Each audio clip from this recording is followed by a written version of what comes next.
प्रणाम मरियम, प्रभु की कृपा पात्री। स्वर्गदूत गब्रियल के अभिवादन से मरियम घबरा गई और मन में सोचती रही कि इस प्रणाम का अभिप्राय क्या है।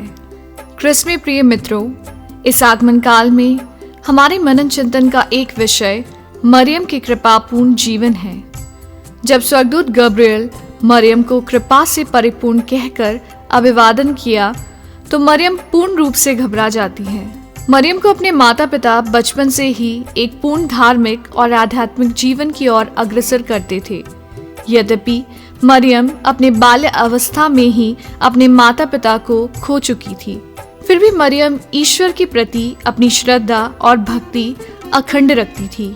एक सच्चा भक्त होने के बावजूद वह अपने आप को प्रभु के कृपादानों के समक्ष अयोग्य मानती थी। इसलिए मरियम स्वर्गदूत गब्रियल के अभिवादन से घबरा गई। अपार योग्यता के बावजूद अपने आप को विनम्र समझना मरियम की एक विशेषता थी। ऐसा प्रतीत होता है कि प्रभु का वचन एक प्रकार से मरियम के अंतरात्मा को स्पर्श कर और वचन की गहराई और चौड़ाई का ज्ञान मरियम को मिला।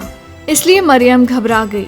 स्वर्गदूत गब्रियल ने मरियम को आश्वासन देकर कहा, मरियम डरिए नहीं, आप विशेष रूप से ईश्वर की कृपाओं से अलंकृत हैं। इसका प्रमाण यह है कि आप पवित्र आत्मा से गर्भवती होंगे, पुत्र प्रसव करेंगी और आप उसका नाम ईसा रखेंगी। वे महान होंगे और सर्वोच्च ईश्वर के पुत्र कहलाएंगे। प्रभु ईश्वर उन्हें उसी के पिता दाऊद के सिंहासन प्रदान करेंगे। वे याकूब के घराने पर सदा सर्वदा राज्य करेंगे और उस राज्य का कभी अंत नहीं होगा। जो आपसे उत्पन्न होंगे वे पवित्र होंगे और ईश्वर के पुत्र कहलाएंगे। मरियम को प्राप्त होने वाला सौभाग्य के समक्ष मरियम भयभीत नजर आती है। मरियम से उत्पन्न होने वाले मुक्तिदाता पवित्र और ईश्वर के पुत्र हैं और उन्हें सदा सर्वदा के लिए राज्य अधिकार प्राप्त है। ईश्वर की इस महान योजना में सहभागी होने के लिए मरियम असमर्थ मानती है, क्योंकि वह अपने आप को प्रभु की दीन दासी समझती है और इतनी कृपाओं के लिए अपने आप को अयोग्य मानती थी।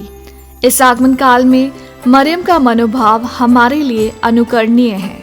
मरियम के समान हम में से हर एक व्यक्ति के जीवन द्वारा ही वचन शरीरधारी बन सकता है। ईश वचन के समक्ष हम भयभीत इसलिए नहीं होते कि हम वचन के मर्म को नहीं समझते। हमारे जीवन में ईश वचन का क्या अहमियत है यह हम परख नहीं पाते। जैसे मरियम को स्वर्गदूत गब्रियल पवित्र आत्मा का समावेश और सर्वोच्च ईश्वर की शक्ति की छाया के बारे में अवगत कराते हैं, वैसी ही कृपा हमें प्राप्त होने के लिए हम प्रार्थना करें। जैसे प्रभु यीशु ने कहा, धर्म ग्रंथ में लिखे हर एक वचन पूरा होना अनिवार्य है।